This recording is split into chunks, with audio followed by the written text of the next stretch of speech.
Bem, a gente está começando mais um módulo, mais um programa do evento Segurança Jurídica Brasil, que a gente está tendo a alegria de gravar com vários personagens da atividade jurídica de Minas Gerais, de modo geral. Então, nós tivemos aí 2 outros blocos com vários desses personagens e agora a gente tem mais um momento aqui no canal Viver Brasil. Só antes de qualquer coisa, agradecer a cada pessoa que tem nos assistido, seja em Belo Horizonte, em Betim, em Contagem, em Nova Lima, em Sabará, em Juiz de Fora, Governador Valadares, Ipatinga, Uberaba, Uberlândia, a cada uma dessas cidades que tem nos assistido pelo canal 9 ou pelo canal 527 HD da Claronet, o nosso muito obrigado, e a todas as pessoas que acompanham também pelo YouTube ou pelas redes sociais. O objetivo do Segurança Jurídica Brasil, neste momento de fevereiro de 2023, os primeiros dias de fevereiro, tem como objetivo, a partir dessas personalidades, indicar, mostrar alguns caminhos que a gente vai ter nesse ano que se inicia. A gente passou por alguns momentos muito específicos de tensionamento entre os poderes, o legislativo, o executivo, o judiciário. No dia 8 de janeiro de 2023, a gente teve algumas ações muito específicas em Brasília, a capital federal do nosso país, onde tiveram ações no Congresso, no STF e na própria Presidência da República, no Palácio do Planalto. Pelo que todo mundo viu, o Brasil está forte nessa questão democrática e as suas instituições. E querendo ou não, por mais questionamentos que existam, a segurança jurídica no Brasil também existe. Nós estamos aqui então com o Luiz Cláudio Chaves, que é ex-presidente da OAB, da Caixa de Advogados, diretor jurídico da Presidência do Senado e que nesses últimos tempos, desde o final do ano passado, tem nos ajudado a fazer com que o Segurança Jurídica Brasil seja mais assertivo na sua condução, nas suas entrevistas, nas suas contribuições para o nosso telespectador. Então faço aqui o registro de agradecimento especial ao Luiz Cláudio Chaves por estar ajudando o canal Viver Brasil a ter um conteúdo mais qualificado em relação à segurança jurídica. O pessoal está aqui também e os nossos convidados de agora são o Rodrigo Fontenelle, que é controlador-geral do Estado de Minas Gerais, mestre em contabilidade, pós-graduado em finanças e auditoria financeira e bacharel em ciências econômicas pela UFMG. Também é professor da Fundação Dom Cabral e escritor. E junto, nós temos aqui também o Dr. Gustavo Tostes, meu caro amigo, fundador do escritório Tostes de Paula Advocacia Empresarial e especialista em estudos de criminalidade e segurança pública pela Universidade Federal de Minas Gerais. Também especialista em Direito Administrativo e Gestão Pública. Foi ex-secretário de Estado adjunto de Justiça e Segurança Pública. Então, além de ter uma trajetória muito rica no direito privado, na advocacia como um todo, teve essa experiência agora também como secretário adjunto de Segurança Pública e Defesa e Justiça de Minas Gerais. Eu queria começar pelo nosso Rodrigo, que está aqui. Eu queria que você falasse um pouco sobre a sua trajetória inicial. Eu sei que você é um cara novo, que está fazendo uma trajetória extremamente reconhecida e valorizada, e há alguns anos atrás começou especificamente no governo Zema com um convite que foi a partir de uma seleção, não tinha nenhum relacionamento pessoal, foi a partir de uma seleção por critérios técnicos. Eu queria que você falasse então sobre essa sua trajetória e, além disso, sobre as funções da Controladoria Geral do Estado de Minas Gerais. Seja muito bem-vindo. Obrigado, Gustavo. Obrigado pelo convite. Obrigado, Paulo. Também cumprimentar meus colegas aí, Luiz Cláudio, Gustavo, que foi colega de governo, né? É um prazer estar aqui com vocês para falar um pouquinho da Controladoria, o trabalho que a Controladoria Geral do Estado vem fazendo. Bom, rapidamente, em termos pessoais, né, eu sou auditor federal de Finanças e Controle da CGU, né, da Controladoria Geral da União, lotado em Brasília, mas no começo, como você falou, no final de dezembro, né, participei ao longo de novembro e dezembro de 2018, quando o governador Romeu Zema foi eleito pela primeira vez. Ele fez um processo seletivo para quase todos os cargos, né, de primeiro escalão, e eu tive a oportunidade de ser aprovado, e aí comecei desde o primeiro dia do primeiro mandato dele nessa área, né, dentro da Controladoria Geral do Estado. Bom, e para aqueles que não conhecem, basicamente, né, nós temos duas grandes funções que eu costumo dizer, né? O combate à corrupção, que esse às vezes até sai mais na mídia, vamos dizer assim, mas a gente também tem a função de apoiar aquele gestor que quer fazer o correto, né? Então, às vezes, a gente viu, por exemplo, quando o governador assumiu, né, vários secretários não tinham uma experiência com o setor público, né? E a gente tem esse papel de apoiar, de melhorar a governança, controle e a própria parte de gestão de riscos. De forma prática, a gente tem as funções de auditoria, a gente tem as funções de fomento à transparência e fomento à integridade, né? Hoje, Minas é o estado mais transparente do Brasil, em vários rankings que fazem essa apuração. E nós temos a função de responsabilização de pessoa jurídica, acordos de leniência e responsabilização dos próprios servidores, né? Então, quando o servidor comete um ato ilícito, né, nós temos esse papel, né, de abrir um processo administrativo disciplinar para apurar aquele ilícito e, em alguma medida, a gente chegar até uma punição como demissão. Assim, a gente faz também em relação às empresas privadas, que de alguma forma cometam atos lesivos contra o Estado e, em última instância, caso elas nos procurem para tentar, né, o que a gente chama de acordos de leniência, previstos na própria legislação, na Lei Anticorrupção, a 12846, a gente consegue celebrar esses acordos, né, que nos últimos meses a gente tem conseguido um êxito bastante interessante nessa cooperação entre a empresa que lesou o Estado e o próprio poder público, né? Então, de forma bem geral e introdutória para o nosso bate-papo aqui, seriam essas as principais atividades.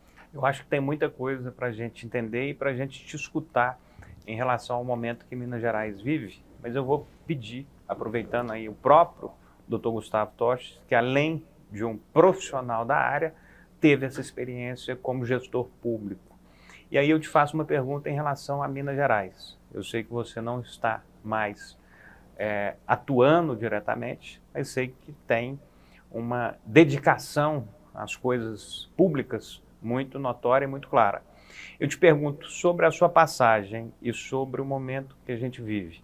Como é que foi estar ali como um dos responsáveis pela segurança pública em Minas Gerais? Como é que foi essa experiência e o que você está enxergando desse momento que a gente vive em relação aos questionamentos à ordem pública, aos questionamentos aos poderes legislativo, judiciário, executivo? Como é que você vê isso como um advogado e como é que você está enxergando os próximos dias no Brasil? GCO, PCO, obrigado pelo convite, uma honra estar aqui compondo essa mesa com o Luiz Cláudio, Rodrigo Fontinelli. Realmente obrigado pelo convite, agradecer também as pessoas que nos assistem. Olha, como diz o Rodrigo, eu também comecei a minha trajetória através de 2018, uma seleção técnica, né, e que acabei tecnicamente, fui indicado por um amigo para participar, eu participaria dessa seleção, no momento não era algo que estava no meu horizonte, e vi galgando essa seleção técnica feita pelo governo Zema e me vi como secretário de Estado adjunto de Justiça e Segurança Pública. Foi uma experiência muito boa, muito técnica, né? Todo o corpo do governo era extremamente técnico, as pessoas muito dedicadas. O governador Zema sempre nos apontou uma direção, que estávamos lá para trabalhar para a sociedade mineira, e foi o que foi feito durante todo o período que passamos ajudando a construção, né, e a melhoria da qualidade de vida dos cidadãos mineiros. Tivemos uma contribuição nessa área de segurança pública, foi uma área, e é uma área que é extremamente sensível, é uma área importante, né? Eu acho que é uma das principais áreas, juntamente com a educação e com a saúde, né? Que são realmente políticas de Estado, em sua essência, que não tem como ser delegadas, e foi uma caminhada de construção de novos matizes, de organização de todo esse sistema. Tá? A visão que você me pergunta sobre o ocorrido, né, recentemente no Brasil, eu tenho uma visão particular no sentido de que as manifestações ocorridas são fruto, muitas vezes, do que foi discutido aqui, de uma maior propagação das informações pela internet. Houveram abusos? Não tem sombra de dúvida. Eu acho que as invasões e a depredação dos prédios públicos são coisas inadmissíveis e que eu entendo que devam ser apuradas. Mas eu entendo que a manifestação, né, o grande ganho dessa nova matiz de propagação de informação, logicamente, dentro de todo o controle do respeito que deva ter, é a possibilidade das pessoas terem mais acesso ao que está acontecendo no Brasil. E a partir desse momento, elas passam a pressionar mais os nossos dirigentes. Eu ouvi o Luiz Cláudio no bloco anterior falando sobre a pressão que muitas vezes o político vem sofrendo.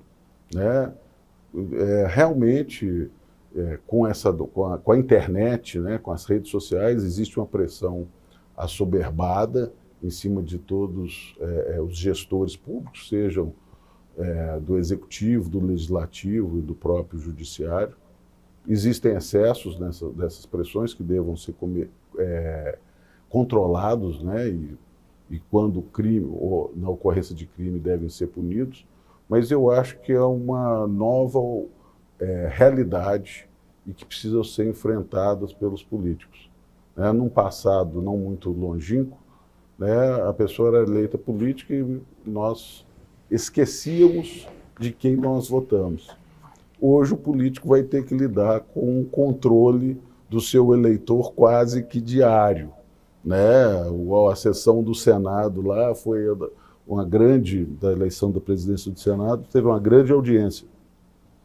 Os eleitores agora estão de olho nos políticos e vão pressionar os políticos, logicamente, dentro de toda uma ordem, dentro de todo um limite legal, mas eu acho que os gestores públicos, os políticos, vão ter que aprender a lidar com essa nova realidade, onde a população tem, através das redes sociais, uma cobrança maior, uma fiscalização maior e uma participação maior. Então, assim, é uma visão particular que eu entendo e que eu acho que todo o sistema vai ter que se adaptar a isso. Nós vimos aí os ministros do Supremo, né, muitas vezes sendo atacados de uma maneira até desproposital, não tem sombra de dúvida, mas muitas vezes por estar emitindo opiniões a respeito de determinados fatos. E, logicamente, dentro da minha humilde opinião, eu acho que se tivessem se restringido a emitir as opiniões processualmente, teriam um reflexo menor do que se uma manifestação pública. Sim. Tá? Então, Perfeito. Você está falando aí, eu estou pensando sobre o que você está falando e vou compartilhar aqui para que a gente possa usar isso também como uma forma de avançarmos sobre o que se passa. Então, você dizia aí sobre a questão dos ministros do STF que estão sendo atacados a partir de uma manifestação de opinião pessoal ou algo que o valha. A gente também tem que falar, que é uma grande verdade, que a realidade que a gente tem hoje de formas de expressão, de mecanismos de expressão, não são iguais às que a gente tinha há 10, 15, 20, 30 anos atrás. Então, o tipo de realidade que a gente tem hoje, a notícia instantânea, a facilidade com que a gente tem de captar algum tipo de informação e repassar essa informação, a forma como as pessoas estão agindo e têm condição de fazer é completamente diferente. Então, por exemplo, a pessoa que foi ali atrás do ministro, se não me engano, em Portugal ou nos Estados Unidos, que ele foi e falou lá, Mané, perdeu, Mané. Isso gerou um impacto social muito grande. Mas 30 anos atrás, 40 anos atrás, ele não conseguiria fazer isso por não haver tecnologia e forma de se fazer com a instantaneidade que passou-se a ter recente. Então, essa capa que a gente passou a ter aí de posição e de opinião, eu acho que vale para todos. E esses aí que não tinham essas opiniões emitidas anteriormente passaram a ter, querendo ou não. Aquilo ali, por exemplo, o caso do ministro que falou lá o perdeu o Mané, se ele não tivesse sendo filmado, por exemplo, o que ele tinha falado não poderia ser exposto. Então, entendo que, de fato, há uma mudança de realidades muito grande e que as pessoas têm que ficar atentas. Eu queria que você falasse um pouquinho sobre isso também, meu caro Luiz Cláudio, e a partir daí a gente entender de maneira mais clara em relação à controladoria. Eu queria que você pudesse falar um pouco melhor sobre quais ações o governo, por exemplo, de Minas, tem feito para poder atuar em prol do combate à corrupção e das ações que podem ser feitas para corrigir esses erros a partir dos processos de leniência, por exemplo. Então, queria que você falasse e a partir daí você faz esse comentário aí, essa explicação também. Gustavo, inicialmente eu quero abraçá-lo, agradecer a oportunidade que você e o PCO me deram de participar do Segurança Jurídica Brasil, que eu acho que é uma grande contribuição para informar o telespectador e a telespectadora sobre assuntos jurídicos numa linguagem um pouco mais popular, porque é muito importante que as pessoas conheçam o direito, seus deveres e seus direitos dentro do contexto. Quero parabenizar o Rodrigo pelo trabalho que tem desempenhado à frente da Controladoria Geral do Estado de Minas Gerais, um trabalho exemplar, e Minas Gerais é um estado de dimensão territorial gigantesca, com vários municípios, e é um trabalho desafiador, né? Você trabalhar para o estado de Minas Gerais. Também quero abraçar o meu colega de vocação, aí, advogado, o Gustavo, parabenizá-lo pelo trabalho dele à frente da Secretaria, né, de Estado de Segurança Pública e Defesa. Também dizer que é um desafio, gostaria de falar um pouquinho sobre segurança daqui a pouco também, né, sobre segurança pública, porque talvez seja um dos grandes desafios dos estados e da União. Mas respondendo agora a sua pergunta, né, para os telespectadores, eu acho que se nós permitirmos que a violência supere as ideias, a discussão de ideias, nós vamos perder o Estado Democrático de Direito. Não existe nenhuma manifestação violenta que a gente possa reconhecer como legítima. né? A lei claramente diz que a gente,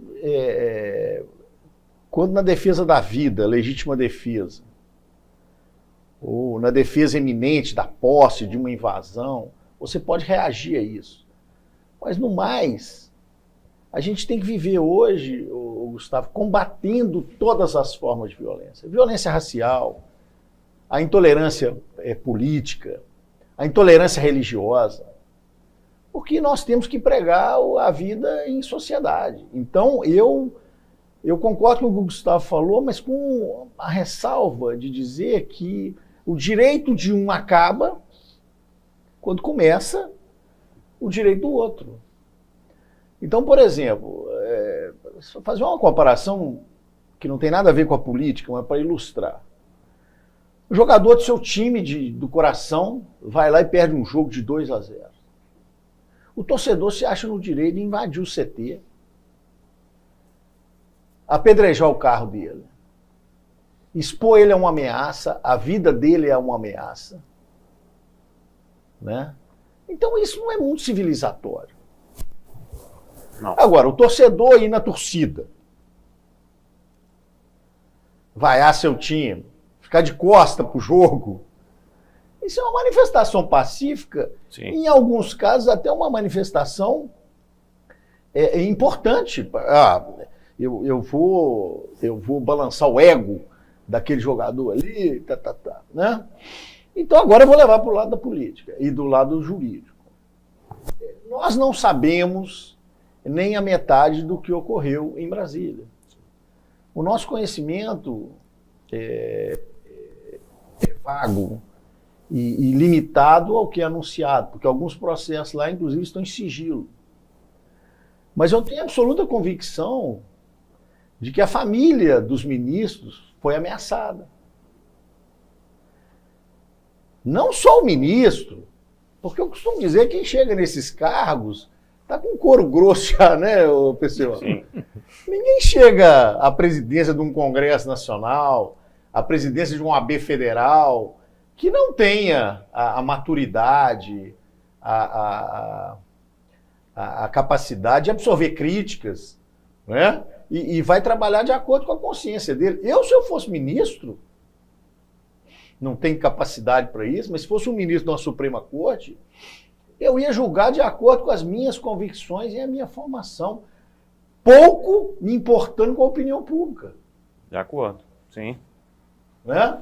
Porque eu estou ali investido de uma função que eu tenho que julgar de acordo com a lei, com a Constituição da República. Então se a opinião pública fosse me pressionar, de nada valeria. Né? E eu ouviria os advogados, as partes, que é a obrigação do magistrado, da ampla defesa, garantido contraditório, e ia julgar. Né? Agora, se eu sou criticado pelas minhas opiniões fora do processo, aí eu tenho que pensar, será que eu tenho que falar fora do processo? Mesmo que o juiz tem que falar nos autos. Então a gente também tem que ter uma autocrítica de reconhecer as críticas. Mas a partir do momento que você é ameaçado de vida, né? Eu já tive problemas na minha profissão, advogado de família, de cônjuge, querer me ameaçar. Você acha que eu ia ficar com medo? O Gustavo, que é advogado, vai ficar com medo da outra parte ameaçar? Pelo contrário, dá mais vontade ainda na gente de ganhar a ação. Sim. Né? Então, eu acho que esses ministros estão absolutamente preparados. Mas quando entra na seara da ameaça à família e a ameaça ao regime democrático, que para algumas pessoas, Gustavo, essa é uma questão dogmática. A minha geração, por exemplo, que conviveu parte com a ditadura militar e parte com o regime democrático, que conviveu. Meu pai foi deputado estadual e perdeu o mandato. Por conta Perdemos da as ditadura? garantias. O regime de 64. Né? Minha família foi perseguida. O seu pai era deputado Estadual. Em 64? Estadual. Mas foi eles achavam que ele era comunista. Eles achavam, e ele era um homem de centro-direita. Né? Depois, inclusive, com o Francisco Pereira, foi secretário de Estado, foi do MDB, da Arena. Quer dizer, como é que vai falar que o cara era comunista, né? Mas na época, todo mundo que defendia direitos humanos, você falava, ó, gente, não pode fazer isso não, que é direito humano. Esse cara é comunista. É comunista. Né? Então, a partir do momento que você defende direitos, defende a Constituição, você é taxado de... Você tem que estar de um lado ou do outro? Se você está defendendo a lei. Então voltando ao meu parco raciocínio aqui, né? Então, defender a democracia é uma obrigação de todo mundo que exerce cargo público, que nós juramos defender a democracia. Mas mesmo que não fosse uma obrigação, se você fizer um retrocesso histórico, né, a política sempre vai existir um pêndulo. Ora o poder, os Estados Unidos, ora o poder Tá na direita. Ora o poder está num lado, ora está no outro. E no Brasil vai ser isso, gente. Ora vai estar na direita, ora o poder vai estar na esquerda.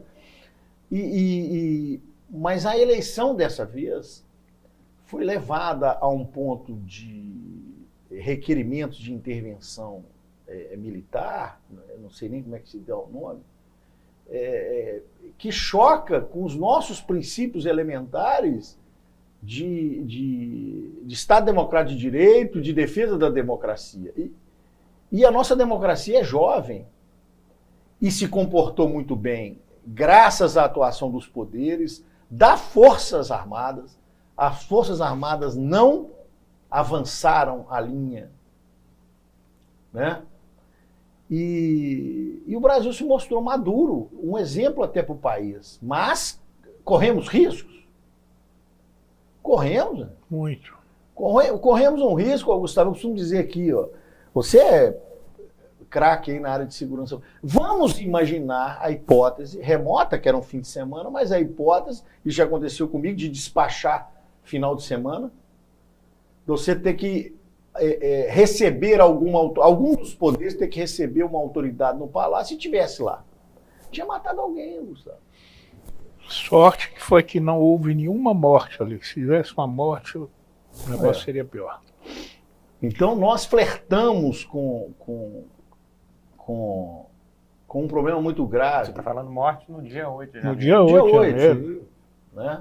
Você imagina se um chefe de um poder ali, seja legislativo, executivo ou judiciário, estivesse recebendo uma autoridade estrangeira e tivesse sentado aquelas pessoas que se descontrolaram. Eu acredito que alguns até não tinham deliberadamente o dolo para cometer os crimes, mas é o efeito manada, né? Claro. Meio da... Né? E aí poderia morrer alguma autoridade, até estrangeira. Olha, seria um cenário catastrófico, né? Mas, enfim... então eu acho que as manifestações são legítimas, como já falei. Eu acho que toda manifestação, como é bonito, né, cara? Quando a gente lutava pelas diretas já, as famílias, né? Etc. Mas não tinha ódio no coração. Que aquilo ali não foi manifestação, aquilo ali foi uma guerra. Foi um ato, realmente foi um ato de guerra, né? Então, quando você viu uma manifestação, seja ela em face de uma questão municipal, estadual ou federal, você tem que respeitar. E os políticos têm que ouvir. Aí eu concordo com a manifestação das ruas, é uma manifestação legítima. E eu acho que cada vez mais os governos têm que estar aparelhados para que essas manifestações cheguem através dos ombudsman, né, dos ouvidores, dos controladores, né, do seu sistema. Porque quando você permite que as pessoas tenham voz, né? E o parlamento, por exemplo, o parlamento é a casa do povo. Como é triste você ver o Senado e o Congresso sem a participação do povo nas galerias. Agora, como é que você vai permitir agora uma participação, há poucos dias de uma tentativa de um golpe, de pessoas sem um alto teor de segurança? Olha, quer dizer, o Brasil, que era um país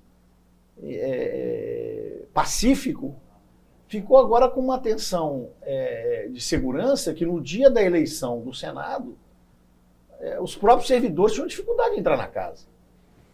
Nem em 64, quando falam que houve um golpe, eu não vi nada daquilo. Foi pacífico. Se é que teve golpe, foi pacífico. Agora não, agora foi assim um horror, né? Foi uma situação única que, Agora, se Deus agora quiser... houve uma tentativa de ruptura dos poderes da República, o que é muito grave. Então eu volto a falar, para não ficar repetitivo, de que manifestações são válidas, mas nós não podemos, nós temos que coibir firmemente a violência. E outra coisa, nós temos que explicar ao povo em geral, que não é obrigado a conhecer a Constituição. Eu até tenho um trabalho que eu falo que a Constituição deveria ser ensinada na escola, né? Eu tenho um trabalho que eu comecei na OAB de Minas Gerais, que a OAB vai às escolas, exatamente porque eu acho que é muito importante para uma pessoa conhecer os seus direitos e seus deveres, né? Agora, o cidadão hoje está discutindo mais direito, está discutindo mais deveres, mas ele não conhece a Constituição. Então, você falar, até para a gente, né, que é advogado. Uma vez eu tomei de um professor no mestrado, eu tomei uma lição que eu nunca mais aprendi. Ele falou assim, eu falei assim, ô professor, mas essa lei é inconstitucional. Ele falou comigo, não é não, doutor Luiz Cláudio, o Supremo ainda não a declarou inconstitucional, então ela está valendo. Exatamente. Né? Você está falando sobre a questão aí das pessoas participarem mais, se envolverem mais, terem mais atenção sobre o que está acontecendo. Eu acho que essa deixa aí é importante para que a gente fale sobre alguns temas que impactaram a questão jurídica de Minas Gerais, que foram muito visualizadas pela população de maneira geral, e acredito que o Dr. Rodrigo vai poder nos dar mais algumas informações atuais.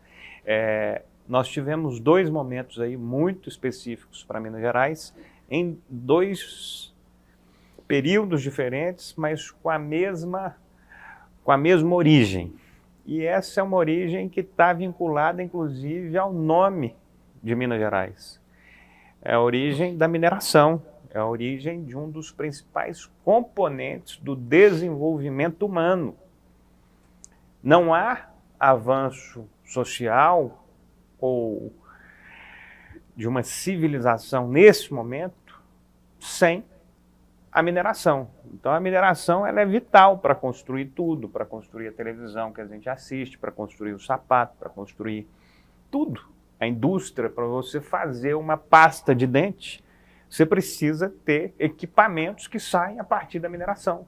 Então a mineração é vinculada a tudo. Nós tivemos 2 momentos aqui específicos. Um foi o primeiro de Mariana e agora o de Brumadinho. Eu queria que você pontuasse qual que é a situação desses 2 casos, um que tem mais tempo e outro que é mais recente, o caso de Brumadinho. Tiveram alguns acertos aí jurídicos, financeiros, importantes para o Estado também. Eu queria que você passasse um pouquinho sobre esse tema e depois focasse mais na questão dos ajustes, dos acertos que foram feitos de leniência com empresas, que é um outro tema também que as pessoas ficaram atentas, as pessoas ficaram mais próximas, por estarem acompanhando a própria política, as pessoas acabaram sabendo e acompanhando também do que estava sendo feito. E esses acordos aí certamente são acordos importantes para o Estado e para as empresas também conseguirem continuar operando e gerando empregos. Então eu queria que você falasse um pouquinho sobre esses 2 pontos. Claro, Gustavo. E aí, só pegando um gancho, antes de entrar nesses 2 pontos, um gancho que o Luiz falou, e eu concordo bastante da gente usar, né, o ombudsman, a própria ouvidoria, e para isso, para que a gente consiga, né, usar a população, e que na nossa linguagem a gente chama de controle social, né, a gente precisa justamente da transparência, né? Então, às vezes, a gente fala muito nisso, as pessoas não entendem muito bem o porquê, mas sem esse acesso da população para nos ajudar, nós, enquanto controladoria, enquanto controle interno ou controle externo exercido, né, pelo Tribunal de Contas, Ministério Público, etc., a gente sozinho a gente não dá conta. Então, a transparência ela é fundamental para isso e a gente tem avançado bastante desde a Lei de Acesso à Informação. Mas focando mais nos seus 2 questionamentos em relação aos 2 acordos, né? O acordo de Mariana, ele está bem encaminhado, mas a gente não tem como precisar quando que ele vai ser assinado, mas já evoluiu bastante e a gente espera realmente nos próximos meses aí. É um acordo um pouco mais complexo do que foi Brumadinho, porque envolve um outro ente federativo, né? Envolve o Espírito Santo, envolve a União, então é claro que isso gera uma complexidade maior, mas as tratativas já estão bem encaminhadas.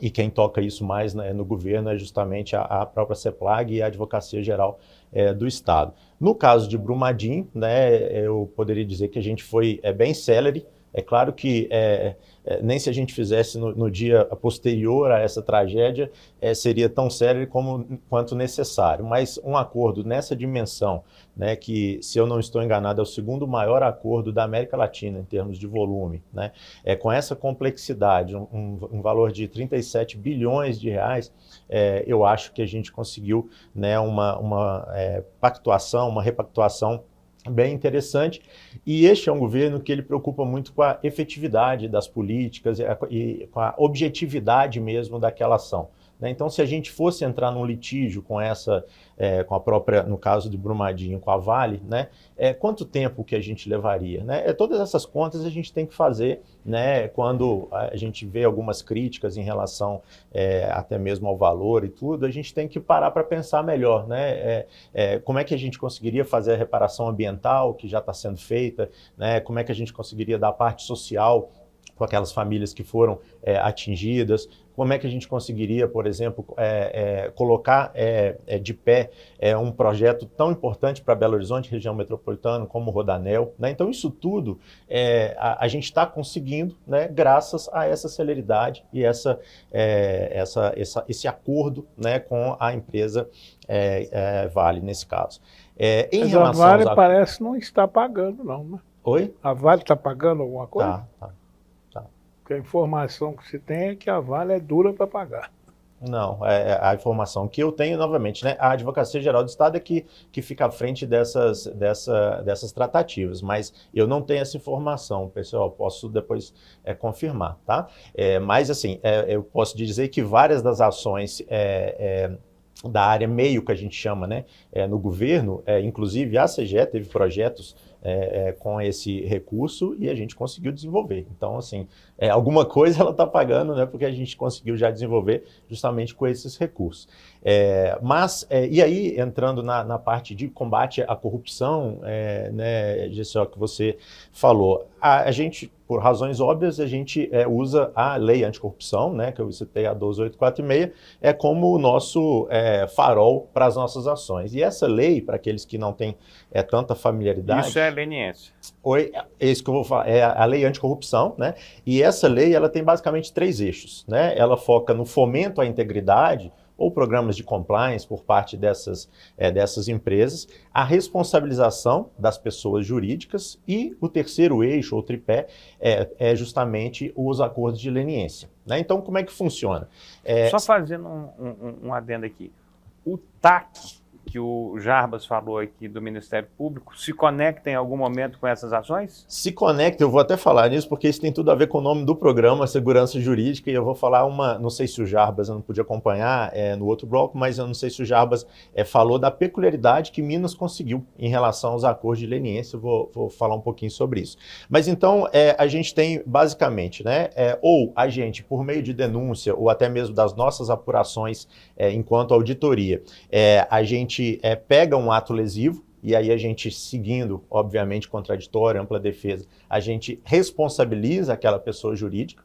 Só para vocês terem uma ideia de número, quando nós chegamos aqui em Minas, tinha um processo de responsabilização concluído em 4 anos, né? Porque a lei é uma lei de 2013, valendo a partir de 2014, com vigência a partir de 2014. Hoje nós já temos 33 processos de responsabilização de pessoas jurídicas concluídos, inclusive com diversas multas aplicadas. Mas como é que isso conversa com o acordo de leniência? Às vezes a própria empresa nos procura, e essa é uma condição, a própria empresa que tem que nos procurar, né? E ela fala o seguinte: olha, tive a informação e a lei ela traz uma responsabilidade objetiva para a empresa. Então, eu tive uma informação que um servidor, um funcionário meu, né, cometeu um ato lesivo, usando a nomenclatura da própria legislação, e eu queria fazer um acordo de leniência. Então, ela traz as provas, as evidências daquele cometimento do ato lesivo. E o que ela ganha com isso? Tá? Qual que seria a maior penalidade que a empresa poderia ter em relação ao poder público? Ser impedida de contratar, né? Ser declarada inidônea, então ela ficaria ali com um prazo de até 5 anos, e agora com a nova legislação de contratação 6 anos, que ela não poderia contratar com o poder público. Nada.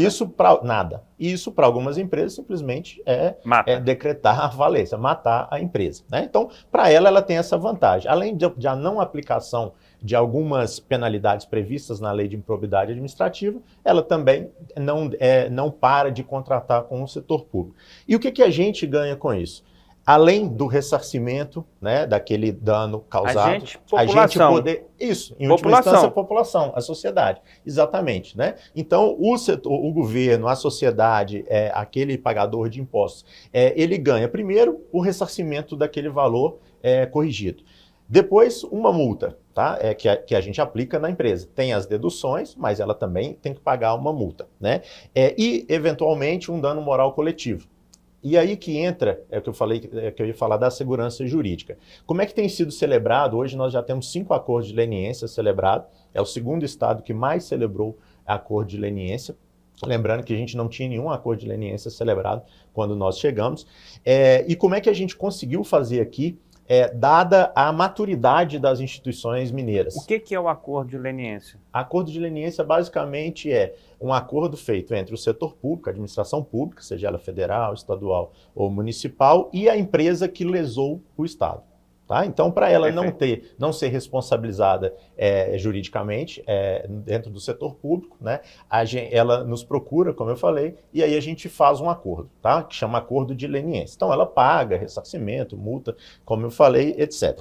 Mas o que acontecia? E o governo, isso ficou bastante famoso com a Lava Jato. Né? Uhum. Então, as empresas, principalmente as empreiteiras, procuravam a CGU, porque é quem tem competência legal na União para celebrar esses acordos, e algumas empresas dessas acabaram nos procurando aqui, a CGE, que é quem tem competência legal no estado de Minas Gerais, justamente para celebrar com a gente também, né?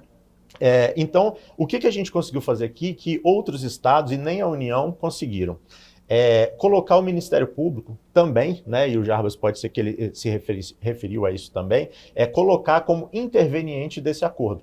Então, aqui, né, eu não sou advogado, como vocês leram aí o meu currículo, mas a gente está com brilhantes advogados aqui, eles vão poder ratificar isso, né? É muito mais seguro você fazer um acordo com a administração pública quando o Ministério Público é interveniente, do que simplesmente eu fazer um acordo com o Poder Executivo e depois o Ministério Público entender que, olha, não, mas eu não assinei nada disso, né? Agora você vem aqui, né, que nós vamos conversar. Então, em Minas, a gente tem dessa forma, a gente assina e o Ministério Público acaba assinando na mesma data, né, um acordo de não persecução civil, né, que é a NPC, e tendo AGE e CGE como intervenientes. Tá? Esqueci de falar isso. Aqui em Minas, a gente, embora a competência legal seja da Controladoria, a gente faz isso tudo junto com a Advocacia Geral do Estado. É uma comissão, inclusive, mista, né, para fazer esses acordos. Então, o acordo é avalizado pelo Estado, pelo Ministério Público, que fiscaliza... É um termo de ajustamento de conduta. Que é o que fiscaliza esses acordos, o Ministério Público. A gente também fiscaliza, né? Mas ele poderia, enquanto controle externo, né, fiscalizar e, inclusive, não concordar. E ali, naquele acordo, ele já avaliza o acordo que está sendo feito. Exatamente. Ele fala, não vou ficar te perseguindo. Você pode seguir seu caminho... Em relação àqueles pontos acordados, exatamente. Você, como advogado, como defensor das empresas, mas que também já passou pelo Estado, como é que você enxerga esses acordos de leniência, por exemplo, em prol das empresas e em prol da população? Qual é a sua visão em relação ao que o doutor Rodrigo acaba de falar, como advogado? Gustavo, eu não tenho dúvida de que o acordo sendo celebrado pelo Poder Executivo, com a interveniência do Ministério e anuência do Ministério Público, gera muito mais segurança para a empresa.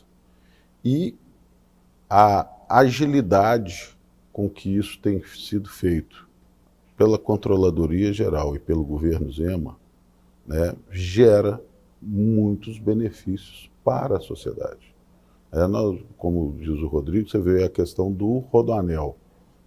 Nós temos décadas que o Estado busca essa questão, né, e que foi resolvida de uma maneira célere por parte do Poder Executivo e que nós vamos conseguir enxergar a conclusão e o benefício dessas questões para a população. Não só no caso do anel, mas a questão ambiental que já está sendo executada, as questões sociais, né, que já estão sendo implementadas, né, e a questão financeira que se reverte para o Estado e se reverte em proveito da sociedade. Eu acho que isso gera segurança para o empresário que está pagando, né, cumprindo com a sua obrigação pelo dano que ele gerou, mas sabedor de que ele liquidou a fatura, né? Ele não vai deixar frestas ou arestas para que futuramente isso seja questionado por outro órgão ou por uma outra interpretação. A questão é toda bem amarrada. Doutor Gustavo, eu vou aproveitar a sua fala e já vou te colocar uma missão para que você fale um pouco para a gente em relação a isso. Tudo vinculado, obviamente, à segurança jurídica, ao que se passa aí em relação à população, de maneira geral, à sociedade. Existe algo que é um trabalho diferenciado que é feito no sentido de ressocialização, que são as APACs. Eu queria que você falasse um pouquinho sobre as APACs, a importância dela no sistema social, na nossa sociedade, como uma forma de reintegrar pessoas que, por acaso, em algum momento, tenham cometido algum crime. E aí eu estou te fazendo essa pergunta, não só apenas por ela, mas entendendo também a própria possibilidade de contratação dessas pessoas posteriormente ou até durante o cumprimento das penas. Como é que você viu isso? Eu sei que você aprofundou nesse tema ao longo da sua missão aí como secretário adjunto de Segurança Pública. Eu queria que você falasse da importância desse equipamento para o ambiente social de modo geral. As APACs são um projeto, né, iniciado pelo Tribunal de Justiça de Minas Gerais e que hoje foi abraçado pelas... Começou em Minas Gerais. Exatamente. E foi abraçado pelo Tribunal de Justiça, né, e hoje, né, uma prática muito exitosa, né, que está inclusive em outros estados e outros países. Dentro da lei de execução penal, né, a lei de execução penal tem toda uma gradação da pena, né, e da execução da pena.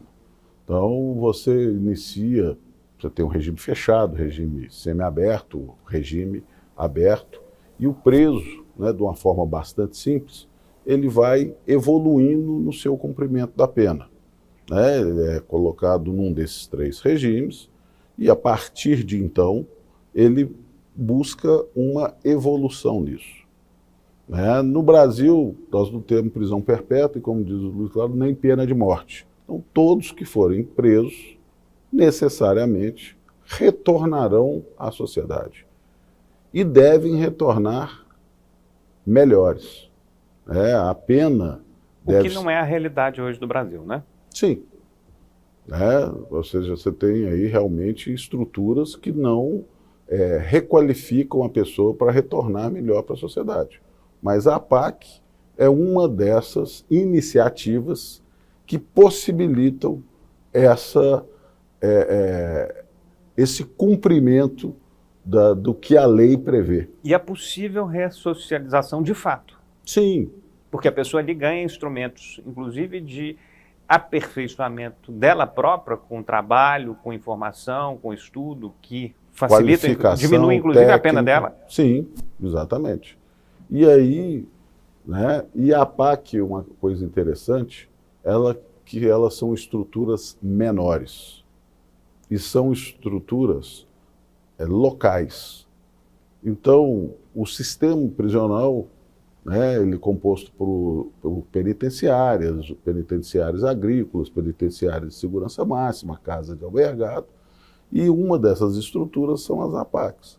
Então, as pessoas, quando estão evoluindo no cumprimento da pena, elas vão ter que necessariamente uma hora retornar para a sociedade.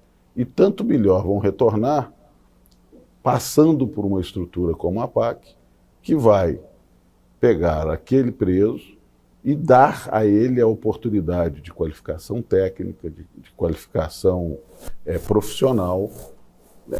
E principalmente próximo da residência dele ou na sociedade de onde ele vivia, para que ele tenha a melhor possibilidade de reentrada à sociedade. E realmente são ações como essa aí que eu acho que vão chegar em resultados diferentes. Porque se a gente for pegar, por exemplo, o que a gente tem, o que a gente vê em filme, o que a gente vê de fato, o que a gente vê acontecendo, seja nos motins, seja nos filmes, num Carandiru da vida ou algo similar, não tem jeito. A pessoa entra ali num processo de recuperação que, na verdade, ela está piorando a cada dia mais. Eu tive a oportunidade de conhecer uma APAC em Januária, eu entrei lá dentro, conheci ela, fui conversar com os presos e realmente é uma outra realidade. A maior parte fica realmente... não é uma prisão com porta fechada, você tem espaços para poder trabalhar, para poder plantar, para poder exercer algum tipo de função. Então isso eu acredito que realmente traga uma perspectiva para a nossa segurança jurídica pessoal, como sociedade, muito maior. Agora, não se aplica a todos. Sim, nem pode. Exatamente. Ou seja, você tem que realmente fazer aquela análise criminológica do preso ao longo do cumprimento da pena e ver aquele que realmente tem esse perfil para evoluir para essa questão. Tem uns que não tem jeito. Sim, e aí você tem que ter tratamento diferenciados. Ô, Gustavo, nós temos muitas frustrações, porque o Brasil é um país em desenvolvimento. Quando você compara o Brasil com uma grande potência, igual os Estados Unidos, né, é muito difícil, porque as dotações orçamentárias nossas para algumas áreas são muito aquém do que era necessário. Então, o trabalho da APAC deve ser louvável mesmo, por todos nós, mas ressaltando que é um trabalho dentro de uma estrutura orçamentária pequena, né, Gustavo? Porque, na verdade, a gente esperar que uma pessoa se ressocialize fazendo artesanato, alguns conseguem reentrar no mercado de trabalho fazendo artesanato. É legal, existe um trabalho muito legal nessa área. Mas realmente a gente está falando, se a gente quer realmente reinserir no mercado de trabalho, é de dar uma verdadeira oportunidade profissional. E isso envolve tecnologia. Hoje nós acabamos de falar. Quem vai advogar hoje sem tecnologia? Não. Quem vai fazer qualquer trabalho hoje sem a tecnologia? Então, se você não colocar computador, aí você fala, pô, mas nem as escolas públicas têm, como é que vai ter no presídio? Né? Então, são questões muito... E como é que você vai dar internet para um presidiário? Ele pode ter acesso, não pode ter acesso, a celular. Então, quer dizer, são questões tão complexas, porque para você ressocializar uma pessoa plenamente, você tem que ter condição dela sair e ter um emprego digno. Não é e para isso ele tem que estar... por exemplo, nos Estados Unidos, a gente vê pessoas que aprendem um ofício verdadeiramente, oficina de carro, né? Aprendem um ofício que vai garantir ele um sustento. Aqui, normalmente você vê essas questões. Outra questão que eu queria falar na área do Rodrigo, só para dar um exemplo na área do Gustavo e um exemplo na área do Rodrigo. Eu não sei porque que o Brasil não usa muito a questão dos seguros das obras públicas. Não sei como é que é no estado de Minas Gerais, que eu não participo, mas você vai, por exemplo, na Europa, nos Estados Unidos, numa licitação de uma grande obra, existe um seguro de obra. Igual caiu um viaduto aqui na época da Copa. E o seguro não é apenas para um eventual queda de viaduto, defeito de obra, é pelo prazo também, porque a seguradora vai exigir o cumprimento da obra assim como foi contratada, senão ela começa a ter responsabilidade, né, solidária em relação ao Estado. Então, o Brasil, para se tornar um país desenvolvido, ele realmente vai demorar um tempinho ainda, mas tem práticas hoje internacionais que podem ser copiadas. A gente não tem medo de copiar coisas que dão certo. Claro que né? não. E uma delas, que são as experiências que a gente mostra exitosas para o exterior, a PAC é fantástica, mas dentro da estrutura. A gente não pode falar no Brasil de nada que se faz sem ver o orçamento que você tem para fazer aquilo. Né? Porque a PAC é sensacional dentro do orçamento. Porque poderia ser mais sensacional, né? Eu vou te dar um exemplo, Luiz, que eu acho que é importante. O governo Zema estabeleceu algumas metas para a área de segurança pública. Nós, quando entramos lá, né, junto com o governador e com a CEPLAG, com a própria controladoria, foram estabelecidas metas.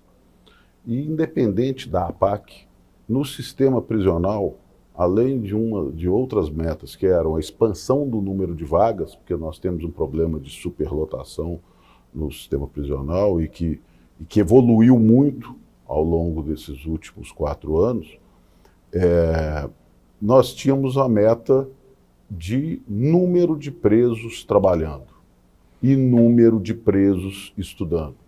E aí, como você disse, foi feito convênios com a FIENG, foi feito convênios com o SESI, com a própria OAB na época, fizemos um convênio com a OAB para que nós pudéssemos aumentar o número de presos trabalhando com qualificação.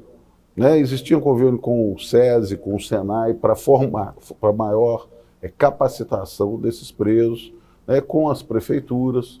Então, realmente, traçou-se uma política de Estado para que fosse implementada e, até onde eu sei, ela vem sendo implementada.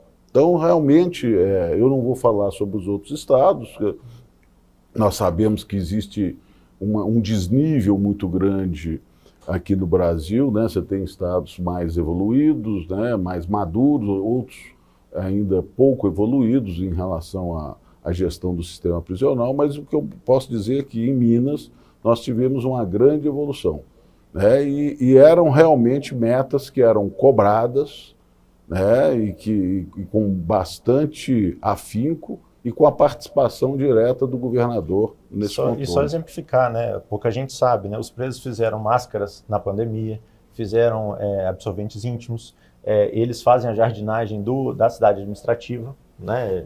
Aquela parte toda lá que hoje vocês conhecem. Assim. Hoje é assim, né?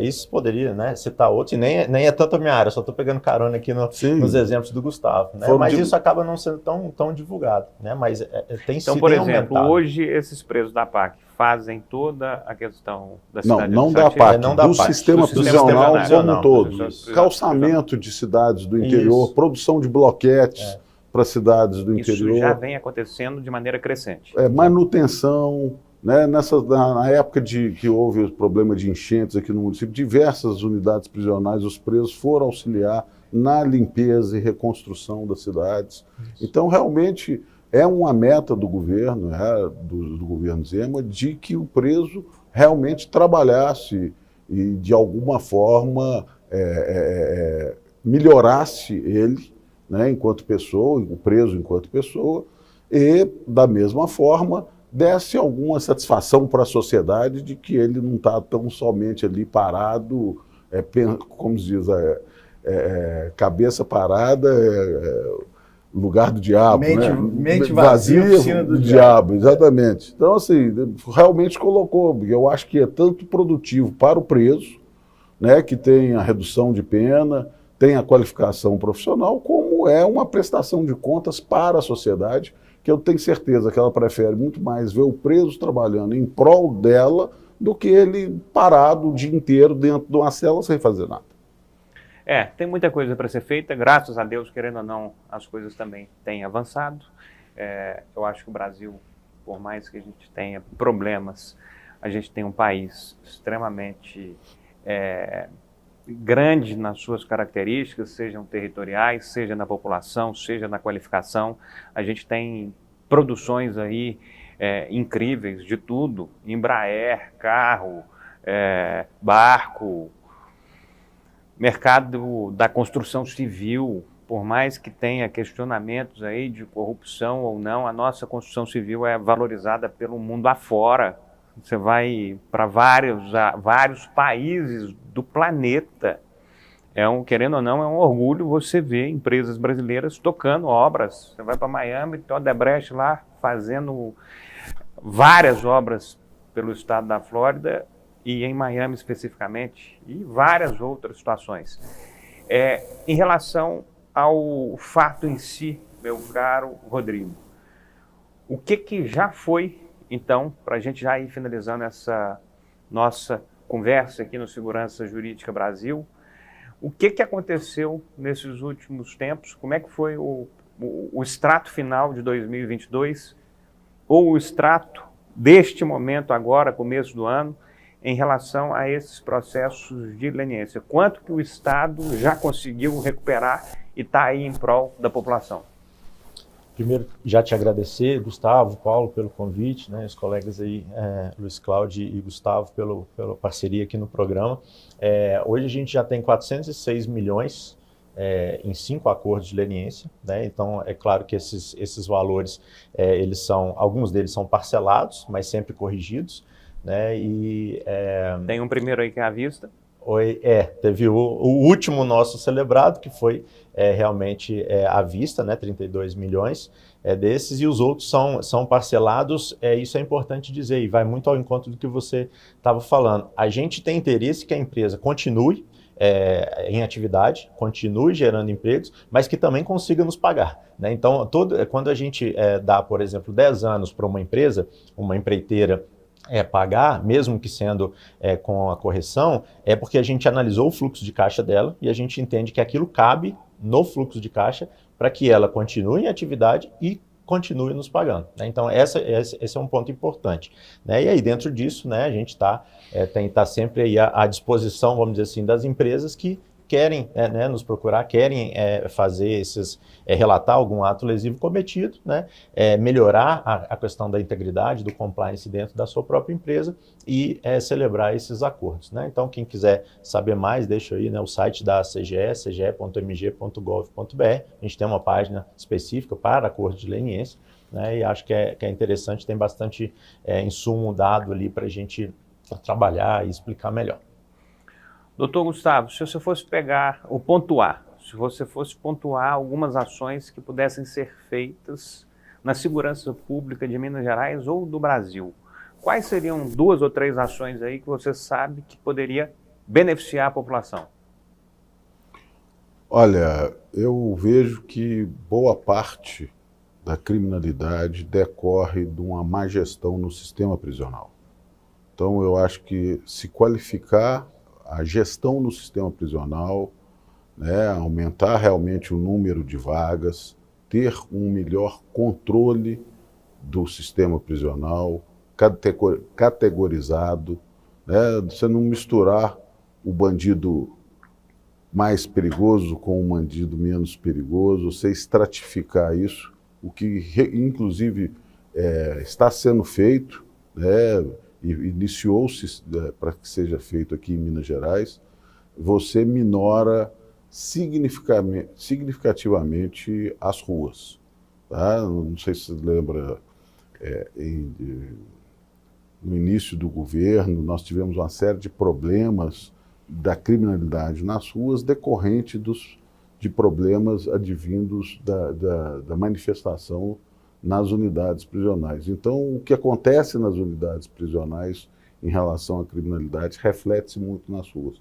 Então, um maior controle, um maior investimento no sistema prisional e uma maior profissionalização do sistema prisional como um todo, né, a recém-criada Polícia Penal, né, a qualificação técnica desses policiais, profissionalização, a estruturação de uma carreira, né, com hierarquia, com disciplina. eu acho que ajudaria em muito no Brasil como um todo a questão da criminalidade. A outra, né, logicamente, nós sabemos que é investimento em educação, né, em educação primária, fazer com que as pessoas, com que as crianças tenham possibilidade de estudo, né? É muito mais barato você investir num aluno do que investir num preso.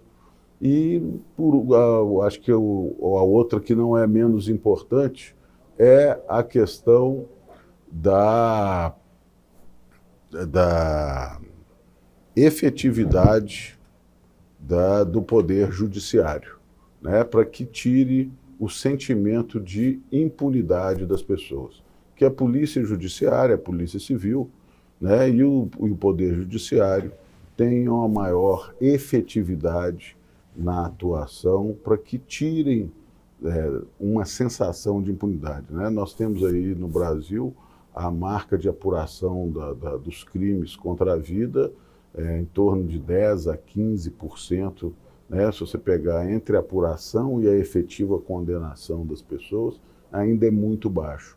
Isso gera, na população como um todo, um sentimento de impunidade. Haja visto, vamos supor, eu não estou pré-julgando ninguém, mas a questão que aconteceu na Boate Kiss, que tem uns 10 anos, que perpassou ainda o ocorrido, e que você não tem uma solução por parte do Poder Judiciário, seja para condenar ou absolver, mas não se solucionou. Então, eu acho que... Mas não teve um júri popular dele? Que já foi anulado.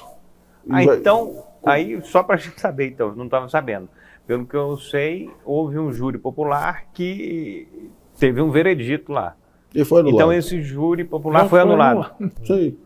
Então, eu acho que... Então, não tem nada condenado e nada resolvido. Não. Então, eu acho que nós temos aí três grandes... A mesma coisa que eu fico pensando é o seguinte, esses episódios, no dia 8 de janeiro, se não houver punição, vai ficar do mesmo jeito e pode ocorrer de novo. Como aconteceu no anterior, que, salvo engano, foi em 2013 ou 2014, que até hoje, me parece, tem uma única pessoa... 2013.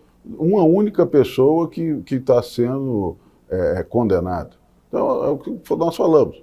Existiram excessos, existiram crimes ali, existiram. E as pessoas que assim agiram têm que pagar por isso, né? Eu acho que não tem sombra de dúvida. Agora, precisa haver celeridade e efetividade por parte da Polícia Judiciária e do Poder Judiciário, para que essas... Então, eu acho que, voltando, né, o que fazer, 3 pontos. Se nós tratarmos esses 3 pilares como questões de Estado, né, independente do governo pender mais para a direita, ou pender mais para a esquerda, ou para o centro, ou qual governo está, mas que a sociedade assuma isso e realmente cobre para que os gestores públicos implementem isso, eu acho que a gente tem uma evolução. Vou te dar um exemplo simples, né, sem querer me delongar muito, sobre a questão do sistema prisional, tá? que eu atuei muito. Nós tínhamos o problema da superlotação, né, e ainda temos o problema da superlotação em todo o Brasil. E aí um dia me perguntaram, mas isso é culpa do Poder Executivo? Né? Por que o Poder Executivo não aumenta o número de vagas de forma exponencial? Eu falei, qual o Poder Executivo? O que construiu a primeira unidade prisional ou o de hoje? Né? E por que o Ministério Público também não cobrou, ou a Defensoria Pública, o Poder Legislativo não assim fiscalizou para que isso acontecesse ao longo desses últimos 100 anos? E que isso é um problema recorrente que não é de hoje. Então eu falei, o problema não é da instituição A, B, C ou D. O problema é da sociedade. Nós, enquanto sociedade, admitimos que isso perpetuasse ao longo desses anos. O que nós temos que fazer é não admitir mais e mudar a postura para que as coisas mudem. Você está certinho. Tem cidade que nem quer penitenciária, né? Sim. Tem lugar que não quer penitenciária perto, né? E às vezes é o lugar que é a penitenciária para a cidade. Aí, olha, eu quero uma unidade prisional. Não, mas eu quero só de 100 presos. Não, mas 100 presos é inviável. Você consegue operar uma PAC, mas uma penitenciária de 100 pessoas é inviável, econômica, ou seja, você gera dano ao Estado. Não, mas maior eu não quero. Ninguém quer penitenciária,